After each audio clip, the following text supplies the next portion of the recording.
Hello, this is Cynthia from cynscraftingworld. Tonight I will be reading Chapter 2 from Mystery of Choice.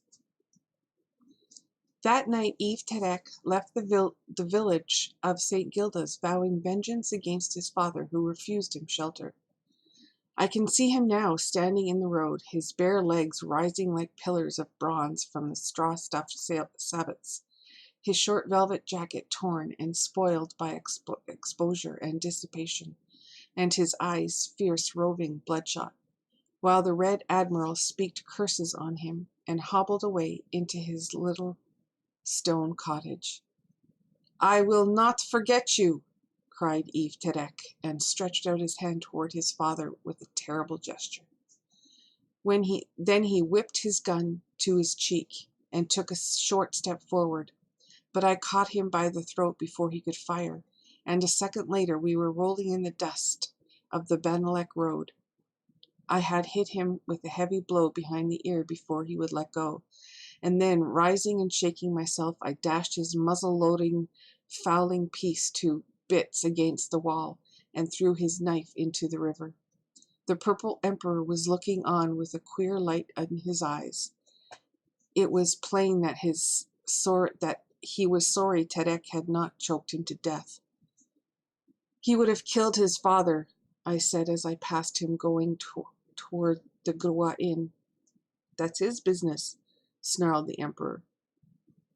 There was a deadly light in his eyes. For a moment I thought he was going to attack me, but he was merely viciously drunk. So I shoved him out of my way and went to bed, tired and disgusted. It was worth it if I couldn't sleep, for I feared the Purple Emperor might begin to abuse Liz. I lay restlessly tossing among the sheets until I could stay there no longer. I did not dress entirely. I merely slipped on a pair of chaussons and sabots, a pair of knickerbockers, a jersey, and a cap. Then, loosely tying a handkerchief about my throat, I went down to the worm-eaten stairs and out into the moonlight road. There was a candle flaring in the Purple Emperor's window, but I could not see him.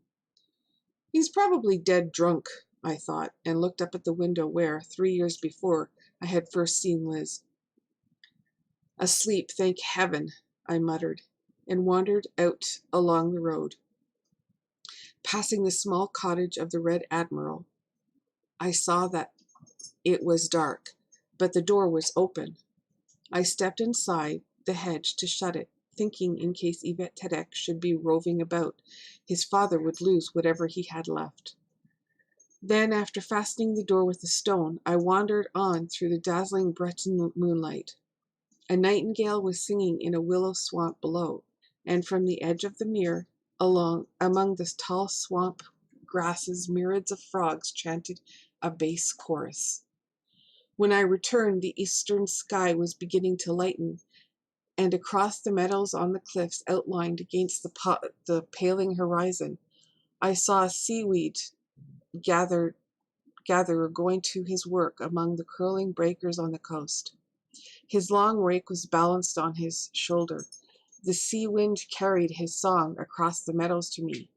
St. Gilda's, pray for us, shelter us who toil in the sea."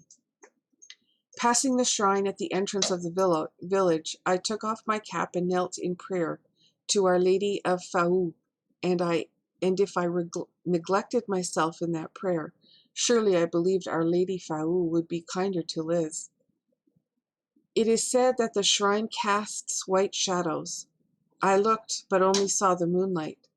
Then very peacefully I went to bed again, and was only awakened by the clank of sabers and trample of horses in the road below my window. Good gracious, I thought, it must be 11 o'clock, for there are gendarmes and Quimperlé.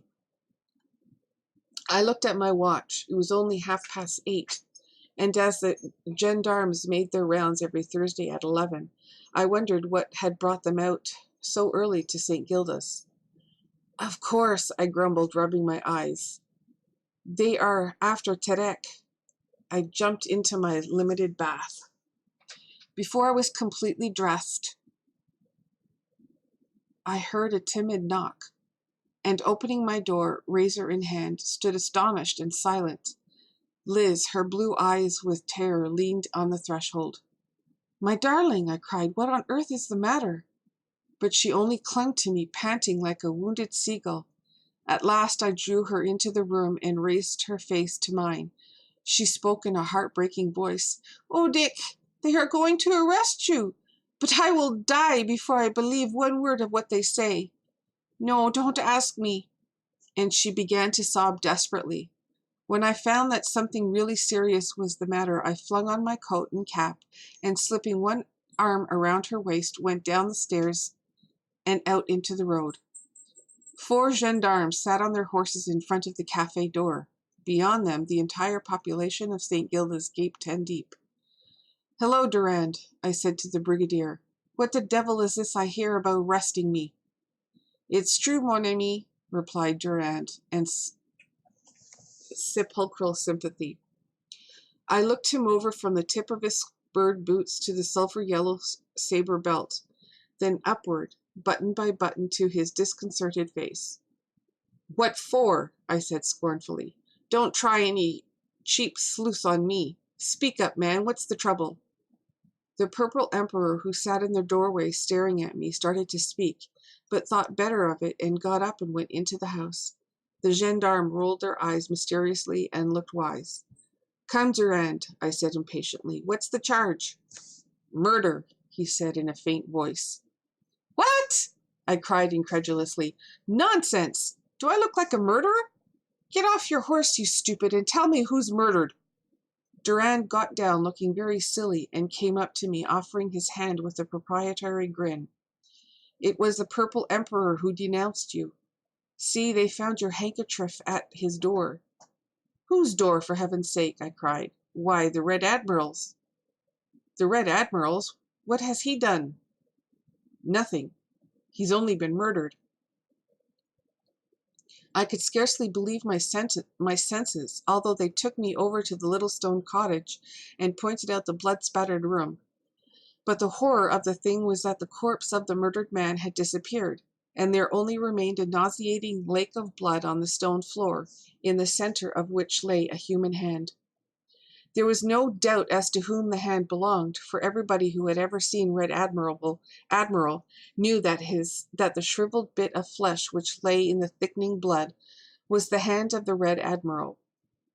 To me it looked like a severed claw of some gigantic bird. "Well," I said, "there's been a murder committed. Why don't you do something?" "What?" asked Durand. "I don't know. Send for the commissionaire. He's at Quimperlé. I telegraphed." "Then send for a doctor and find out how long this blood has been coagulating." "The chemist from Quimperlé is here. He's a doctor." "What does he say?" "He says he doesn't know." "And who are you going to arrest?" I inquired, turning away from the spectacle on the floor. "I don't know," said the brigadier solemnly. "You are denounced by the Purple Emperor because he found your handkerchief at the door when we went out this morning." "Just like a pig-headed Breton," I exclaimed, thoroughly angry. "Did he not mention Yves Terek?" "No." "Of course not," I said. "He overlooked the fact that Terek tried to shoot his father last night, and then I took away his gun. All that counts for is nothing when he finds my handkerchief at the murderer's man door." "Come into the cafe," said Durand, much disturbed. "We can talk it over there. Of course, Monsieur Darrel, I have never had the faintest idea that you were the murderer." The 4 gendarmes and I walked across the road to the Groix Inn and entered the cafe. It was crowded with Bretons, smoking, drinking, and jabbering in the half-dozen dialects, all equally unsatisfactory to a civilized ear.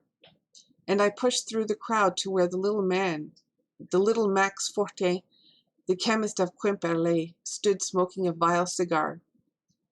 "This is a bad business," he said, shaking hands and offering me the mate to his cigar, which I politely declined.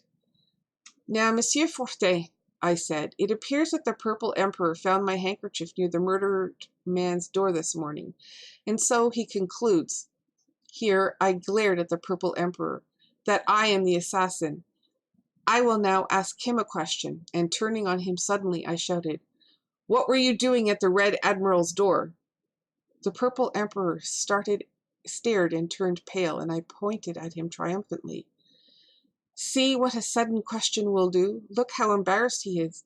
And yet I do not charge him with murder, and tell you, gentlemen, that man there knows well as I do who was the murderer of the Red Admiral." "I don't," bawled the Purple Emperor. "You do," I said. "It was ECBUY." "I don't believe it," he said obstinately, dropping his voice. "Of course not, being pig-headed." "I am not pig-headed," he roared again, "but I am the mayor of St. Gilda's, and I do not believe that ECBUY killed his father." "You saw him try to kill him last night?" the mayor grunted. "And you saw what I did?" He grunted again. "And," I went on, "you heard ECBUY threaten to kill his father. You heard him curse the Red Admiral, to swear to kill him. Now the father is murdered, and his body is gone." "And your handkerchief?" sneered the Purple Emperor. "I dropped it, of course." "And the seaweed gatherer who saw you last night lurking about the Red Admiral's cottage," grinned the Purple Emperor. I was startled at the man's malice.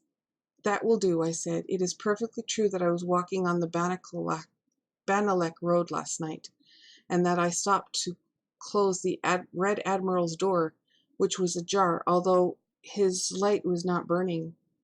After that I went up the road to the Denez woods and walked over by St. Julien, whence I saw the seaweed gatherer on the cliffs. He was near enough for me to hear what he was saying." "What of that?" "What did you do then?" "Then I stopped at the shrine and said a prayer, and then I went to bed and slept until Brigadier Durand's gendarmes woke me up with their clatter." "Now, Monsieur Darel," said the Purple Emperor, lifting a fat finger and shooting a wicked glance at me. "Now, Monsieur Darel, which did you wear last night on your midnight stroll? Sabots or shoes?" I thought a moment. "Shoes. No, sabots. I slipped on my chaussons and went out with my sabots." "Which was it, shoes or sabots?" snarled the Purple Emperor. "Sabots, you fool." "Are these your sabots?" he asked, lifting up a wooden shoe with my initials cut in the instep. "Yes," I replied. "Then how did this blood come on the other one?" He shouted and held up a sabot and to the mate to the first, on which the drop of blood had spattered. "I haven't the least idea," I said calmly, but my heart was beating very fast and I was furiously angry. "You blockhead," I said, controlling my rage. "I'll make you pay for this when they catch ECBUY and convict him. Brigadier Durand, do your duty if you think I am under suspicion. Arrest me, but grant me one favor. Put me in the Red Admiral's cottage, and I'll see whether I can't find some clue that you have overlooked. Of course, I won't disturb anything until the commissionaire arrives." "Blah! You all make me very ill." "He's hardened," observed the Purple Emperor, waging his head. "What motive had I to kill the Red Admiral?" I asked them all scornfully. They all cried, "None. ECBUY is the man." Passing out of the door, I swung around and shook my finger at the Purple Emperor. "Oh, I'll make you dance for this, my friend," I said, and I followed Brigadier Durand across the street to the cottage of the murdered man. And that is the end of chapter 2. And with that, I will say, good night, everyone. Pleasant dreams.